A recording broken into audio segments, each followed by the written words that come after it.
Hi, I'm Dr. Paul Louis Metzger, and I'm the director of New Wine, New Wineskins. Welcome to New Wine Tastings, where every week we'll have an opportunity to engage people from diverse backgrounds, all in the attempt to build relational bridges through Jesus in contemporary culture.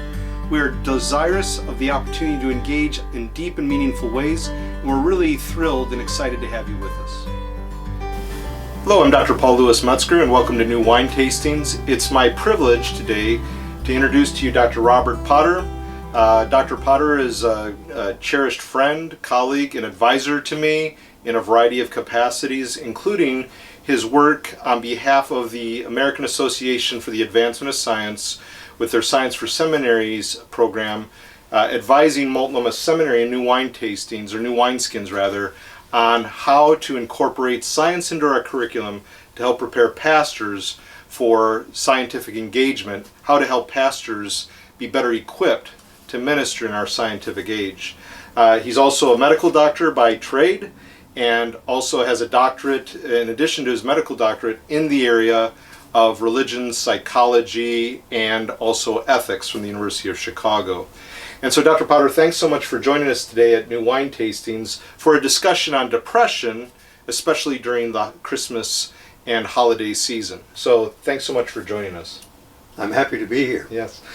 Dr. Potter, so, as you well know, in your experience as a medical doctor and as a Christian, a lot of people struggle with depression at various times of the year, but especially in certain situations at the holidays, like Christmas holiday. Why is that? It might seem like a simple question with a simple answer, but I'm going to ask it anyway. Why is that so many people struggle with depression, especially during the holidays? We think of holidays as something light and cheerful, and everybody ought to be happy, and everything is just right. But I like to look at the derivation of the word holidays as holy days. Mm-hmm.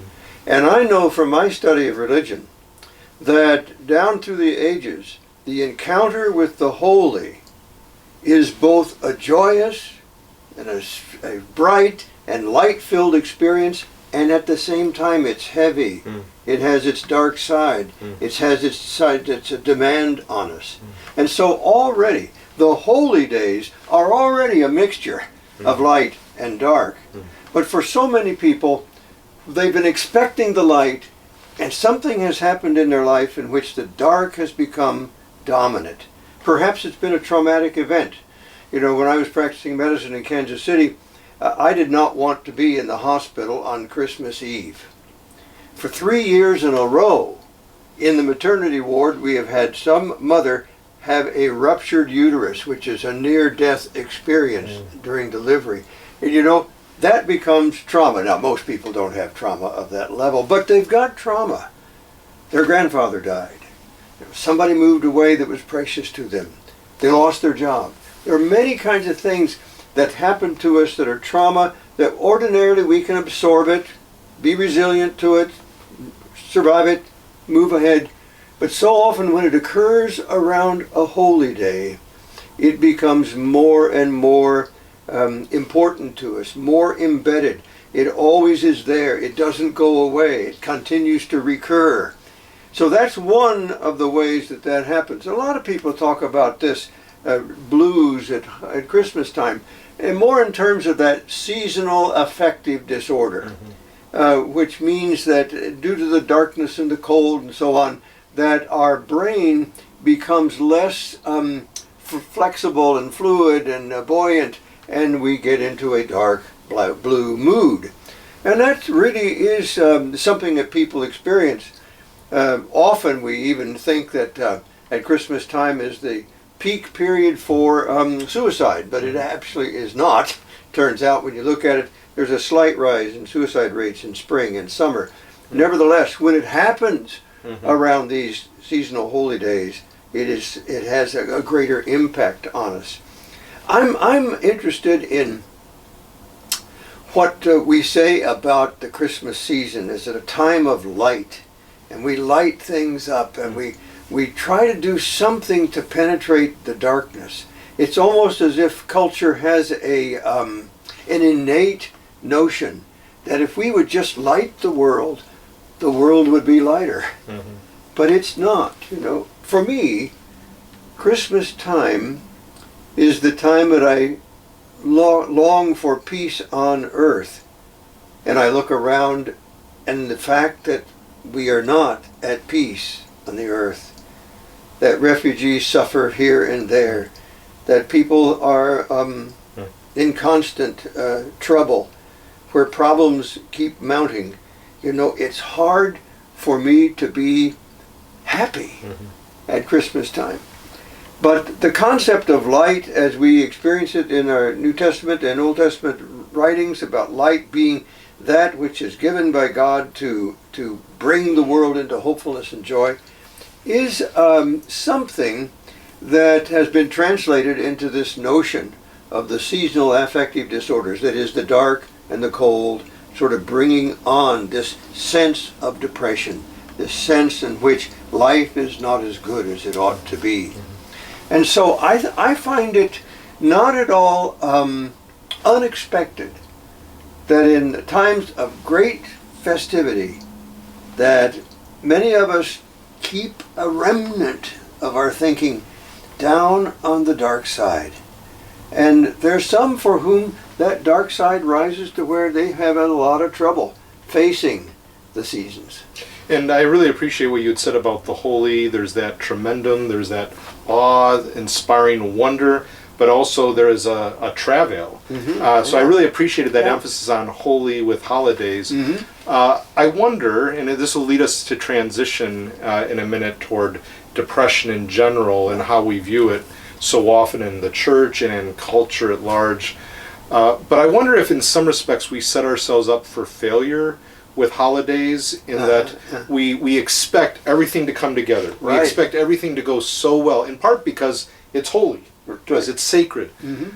But so often I think we can set ourselves up for failure because we expect good, we expect community, we accept peace, like you were saying, joy, and when that doesn't happen, or as soon as the presents are open in some cases, we can take a nosedive. And I wonder, maybe you'll be able to speak to that about expectations that we might have and how to guard, against undue expectations with the holidays. Sure. So feel free to speak to that now or as we proceed. Let's proceed, yeah. So also there's the issue of just with how people view depression, it can be so often seen as a form of weakness. That, if you struggle with depression, one is weak. You're weak if you struggle with it. Or even in this context of the Christian tradition, some people might have shame if they experience depression, because if they're depressed, they must have something wrong spiritually going on. However, when I look at someone like Charles Spurgeon, who's known as the Prince of Preachers, my understanding is he struggled mightily with depression. You look at the Apostle Paul, who at least in one situation in his epistles says, I despaired of even life itself. Correct. He doesn't go any further. Did he think about committing suicide? We don't know. But he despaired of life itself. You think of our Lord Jesus, where he was a man of sorrows, familiar with suffering. He felt deep, deep angst, I'm sure. Deep. Then we think of King David, who a friend of ours will say that, he's almost seemingly bipolar at times, the way he can go up and down, up and down. Maybe he had mental illness, and that to me is not a sign of depravity. It's bound up with our biology, and we don't tend to associate, do we, that if we have a biological problem, therefore we're in sin. We could talk about sin, depravity, physical, problems and such in a general sense, but if someone has cancer, if someone has diabetes, or a broken leg, we don't tend to think, oh, you've got sin in your life. Pastor Tom Shive, who's a good friend of ours, has said, the church, as a pastor, he has said, the church is really good at dealing with problems from the neck down, but not from the neck up. And we both agree that the brain is an organ, just like all our other bodily organs, and so depression bound up with the brain is often, if not always, associated with certain biological functions. Could you speak to that? Oh yes, I want to go brain here now, Paul. You can take care of the theology, but I want to talk about the brain, because you just don't get along very well without one. You know, I've been trying. You got to start with the fact that a human person is a mixture, is a strongly integrated mixture of physical, biological functions and symbolic cultural functions that have been the sign that the human being has been made in the image of God. No matter how mysterious that is, somehow the human being has something more than the biology that makes up the total person. But without the biology, without the brain, what's with the rest of the person? It's not there. Now that gets us into other questions about bodily resurrection and so on, which we're not concerned about today. But when we're talking about humans living on the earth, we have a brain that is functioning up there with a very large number of nerve cells. You can come up with numbers like 10 to the 10th and so on, but nobody's actually counted them all. What we know is there are an enormous number of brain cells. In addition to that, there are fibers connecting cells so that any one cell could have as many as 500,000 connections to other cells. The network of connections, so that your brain is humming all the time. It never turns off, even when you're deep asleep or even when you're anesthetized. You know, the brain is still working because those neurons are constantly stimulating one another. There was a very interesting experiment, which I always cherished reading about it, when a Canadian neurosurgeon by the name of Wyler Penfield was exploring the brain in a person wide awake. And he touched an electrode to a certain part in the memory section, and the man said, "I hear my mother calling me to supper when I was 5 years old." What that tells you is, oddly enough, your whole life is going on all the time. And the memory bank is constantly spinning itself, constantly revising itself. The stories I tell about my own history, you know, my wife tells me they have been what we call plastic. They've been quite fluid as I tell stories. They'll grow in size or shrink in size or get a little bit different nuance each time. Because my brain, in fact, is recreating my history, my memory all the time. But it's who I am, it's what I am, and it's going on all the time, deep down inside of us. And you don't have to be a Freudian to understand that the unconscious part of our mind, always working, always sending messages up into the rest of the conscious area of the mind. It's always influencing who we are and how we feel. And so you wake up one day in what? A mood. And you can't quite understand what it's about. That mood, and the way I understand the brain's function, is rising up out of that unconscious material that's been stored there the whole of your life and is now just seeping through and coming into your life. Now, the depressed person, the person who is feeling that mood so intensely that they're having trouble functioning, having trouble thinking clearly, having trouble sleeping, can't accomplish their task day by day, feel like life is less and less valuable each day.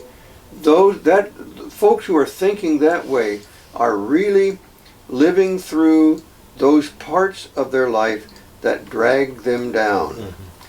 Now, our brain has its own protective functions, and many of the chemicals, of which there are over 100 different kinds, I can only remember 4 right now, so don't quiz me on that too tightly. But one in particular called serotonin. When serotonin amounts are decreased in the brain, that measured decrease is often associated with a sense of depression. So that is one example where some of the physical, biological activity of our brain can be associated with. You can't exactly call it the cause of, but they're associated together. And what we know is if you give a medicine that stimulates the production of serotonin, the mood rises. So an antidepressant that does that job can give us a different mood. Again, we're not sure exactly what's causing what, but they are associated. So we feel like for many people, the sense of depression is in part a biological phenomenon. The biology sort of sets the stage. The memories that are always there that can emerge, all of that is a setup for this sense that life is not good. Now, I think we have some good protective devices to deal with that when life comes to us as not good and we don't feel like we want to live it as we had been. There are ways in which we can approach that, but we'll talk about managing that sense of depression at other times. What I want to emphasize is that the sense of the blue mood, the sense of depression, is a combination of both of our biology and of our way of facing the world. And there are times that we can feel responsible for that and can approach that and deal with it in a way that we can overcome it. At other times, we are overcome by it. And we need special kinds of help, sometimes antidepressants, sometimes talk therapy. But there are times in which we can rise in this sense of resilience, the ability to jump up again once we've felt that depression hit us, and other times that we need help. And I think there's where Tom Shivey is speaking to that. On the one hand, I think he's missed the point that there's much about being in church, being part of a church congregation, that gives us that sense of resilience. Gives us and he would certainly agree with it. Oh yeah, and he's a resilient pumper all the time, you know. You get around him and you feel like you're ready to jump up and get at it again. So he's a resilient maker. But on the other hand, the church is not particularly good at tending to the ones that are depressed. And I think that's his point. You know, I attend Gresham United Methodist Church, and one of the things that my wife and I particularly pay attention to do is anyone who is sitting alone. Somehow, whenever we see someone sitting alone and no one has gone to sit with them, we sense the church has failed. Because you know that person who is sitting alone feels alone, and that may be the primary expression of their depression, that they feel isolated, they feel separated, they don't feel like they're part of the whole living network of life. You know, and to be sitting by yourself is a sign of that. And the church needs to rush to the side of the one who's alone. So what I hear you saying in part is that while there's a biological basis to our depression, it's not only that. We can't reduce it to biology. Our social network, spirituality transcends that. It's not disconnected. We have to account for a variety of dynamics. Exactly. Now, and I mean, Paul, in every case. Right. Now, there are cases that in which the biological may be the dominant piece, right, and you know, and requires some pretty intensive chemical therapy. But even in that depression that's caused because your pet cat died, you know, the brain is still engaged. Right. It's still engaged, and both reaching into those ancient memories that increase the sense of depression, but at the same time looking for those pieces of resilience that can help you bounce back. And let's focus on that, the point of resilience, what we can do ourselves and where we need the help of others, certainly God, and also a community as we proceed. I think that, you know, again, people might feel at times, you know, I'm not going to share about my depression because either I'm weak or there's something wrong with me spiritually. I think it's really important for us, let's just say in the church, to really make sure that we're sensitive, like you and your wife are sensitive in your church context if someone's alone, for whatever reason they're alone, that we don't isolate them further. We make sure to be intentional to include. I think we have to do our job in the church to really make sure that depression isn't seen somehow as the unforgivable sin.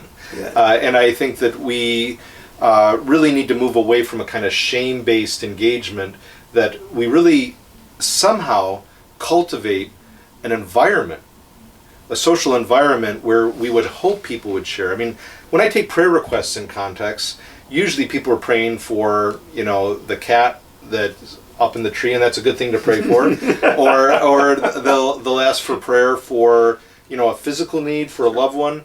Rarely do I find someone praying for, I'm struggling with this mental dynamic or what have you. We normally don't. And I think even how we take prayer requests or affirm people who share, the courage it takes is key. You had shown courage in a forum we had done at New Wine, where you talked about some of your own challenges with depression at a couple of points in time. And I was wondering if you'd be willing to talk about that for our viewers and listeners, and then also add to it, to them, speaking directly to them, what are some simple things that can be done, whether it's individually or collectively? Because you say sometimes we can get a handle on it, at other times with the depression, it gets us, and we need other people to come in to help us, and certainly God. So could you speak both individually, personally, and what you did, and then what you would encourage our viewers and listeners to do, whether it's at the holiday season or just in general when dealing with depression, for themselves and loved ones? The first I want to talk about has to do with a very traumatic experience that happened to me a year and a half ago now. As an elderly man, I needed my prostate operated on, and that was done. It was done properly, I'm sure, although I wasn't awake at the time to oversee that, but I'm sure it was done well by a capable man. But I had terrible complications from it, and within a month's time I had to have a second operation. I fell into a pit of despair. I just have to call it an acute depression. Part of the problem, of course, was here I am sitting as a professor of medicine for 45 years, knowing absolutely every complication can occur from this prostate surgery, and clearly I've got them all. And I am really, in response to that trauma, falling into a sense of despair, depression, a sense of the absence of God. I was desperate, literally desperate.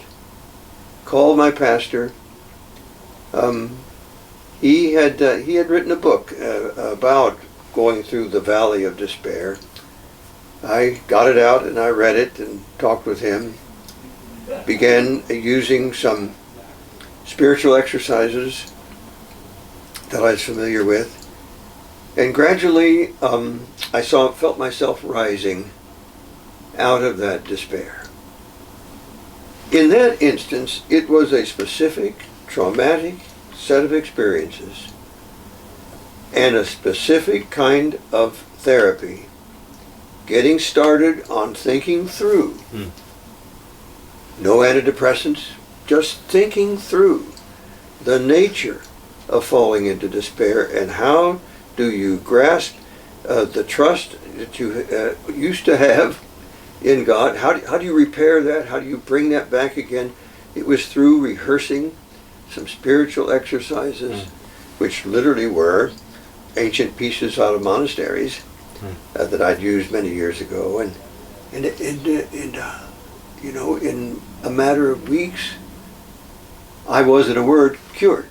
What were a few of those, in case viewers and listeners want to know what were some of those ancient exercises? Oh, well, you just have to go find them. There are monastic rule books and rituals you can go to, and they'll guide you. Okay, they're not hard to find. Okay. The second I want to speak to is this. I am perhaps of pretty much of an optimistic mood most of the time. But I am struck enough that if a person is not questioning, who am I? What is my life about? What am I here on earth for? Is it worth it? Those questions that in my youth we used to call the old existential questions. If a person is not struggling with those to the place where they feel beat down, they haven't yet been through the steps to an authentic life. So I think that that kind of depression, that kind of loss of the sense of how wonderful life is, that is almost created by your examining life.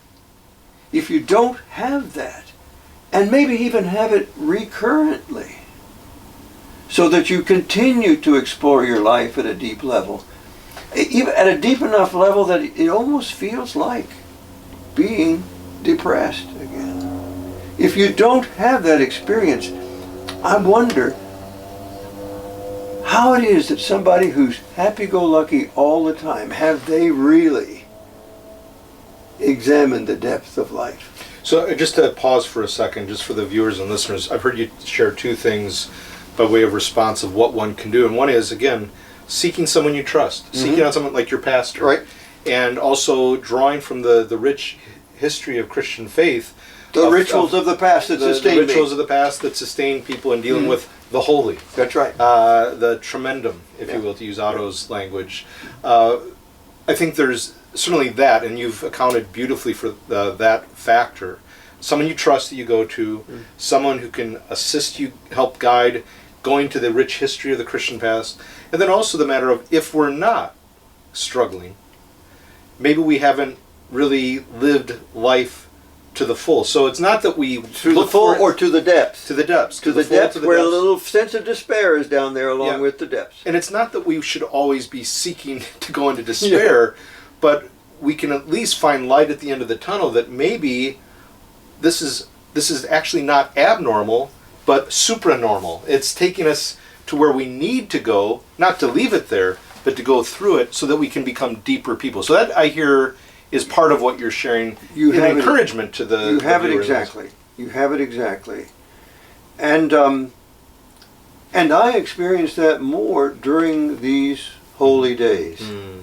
I experience it more, and I think others do too. Now, so you prepare for it even? Well, most of the time people don't say, I don't think of it as being a way to examine my life. I'm just sad because, I lost my husband 7 years ago. And when it comes to Christmas, all I can think about is how lonely and defeated I feel because I don't have my husband at my side anymore. And I understand that. And here's what I tell folks like that whenever I'm in a situation where I'm counseling. I said, don't fight it. Grieve. That's okay. And reflect. Grieve. And even go beyond that. Anticipate that as it comes towards Christmas, you're going to grieve. Anticipate that you're going to grieve and be prepared for it, because when you are grieving and you're grieving effectively, you are searching back for those bits of the past that have always supported you. And gradually, if you keep bringing those pieces of the past that support you and putting them together, you will create a new tradition that helps you move forward in the absence of the one you've lost. And that new tradition will be there. You'll be recreating it each season in which you go through this. And you can create and revise and build up a way to face the season that gives you a sense that you can meet the season with joy. I think of Paul's words in Philippians when he's writing from a prison cell, and these verses I come back to time and time again, but rejoice in the Lord always, I will say it again, rejoice, let your gentleness be evident to all. Why? Because the Lord is near. Right. And that's what Advent's about, that's what Christmas is about, that's what we're celebrating right now, God with us, Emmanuel. And he says, do not be anxious about anything, but in everything with prayer and petition, with thanksgiving, present your requests to God, and the peace of God, which transcends all understanding, will guard your hearts and your minds in Christ Jesus. And I'm sure the apostle didn't get that overnight. Yeah, He created this rhythm. He grew to understand, and we need to be creative, is what I hear you saying, and creative in rejoicing, not for everything, but in everything, with thanksgiving, knowing that the peace of God comes in very strange ways and at very strange moments, even in a prison cell, right. even in depression when we're experiencing the loss of a loved one. And so as we transition toward our close today, you haven't quite spoken to it, but with the serotonin and the like, I think, maybe you did mention this, but I think you did get some medical assistance with that, did you not, at some point, with some antidepressant medication or something to balance that? I have not taken antidepressant medicine myself. What I have more carefully observed, Paul, is this, that some of the medicines that I thought were relatively innocent, I have a lot of allergies, for instance. I was taking a number of allergy medicines, and what I began to realize that they have a tendency to deplete the serotonin effectiveness in the brain, and I was taking these at an increased amount, and it was because of the allergies. Yeah, because of the allergies, and it was tripping me into a sense of depression. This is all very tricky stuff. Because the body is so tricky. It's the so brain tricky. is so tricky. Everything is interacting. Yeah. We're just one big pot of chemicals, just sloshing around in there, you know. And we need to pay attention to the fact that a lot of stuff we put into our bodies can disturb the balance that is best for us. So as a medical doctor, you wouldn't say just throw medicine always Oh at it. my no! Yeah, and I tell every patient, every medicine is a potential poison. We'll use this very cautiously. Yes, right. So it can help, but it can also hinder. Yeah. So being sensitive, even with one's doctor, saying, doctor, I'm experiencing some challenges here, some repercussions, some effects, side effects, it seems. If you have a good doctor, they're going to listen to that. Yeah, well, good doctoring is mostly about listening. Yeah, and so I think that's key, but it might include medicine at times, and it might include coming off of medicine at times. But you've talked about patterns, rituals, going to a pastor or someone you trust who's a spiritual guide, going to the history of Christian thought to draw from practices that have been helpful. Scripture, of course, learning from how others, even in Scripture, have gone through the valley of the shadow of death and come through on the other side. And then also what you were talking about before, just a matter of how to process, a matter of, looking at this not just as a hindrance, but really as an opportunity, not just as an obstacle, but to go deeper into one's faith, to go deeper so that we might go through that valley of shadow of death into a deeper walk with the Lord. That's beautiful. Are there any closing thoughts, Dr. Potter, Robert, that you would like to share with our viewers and listeners?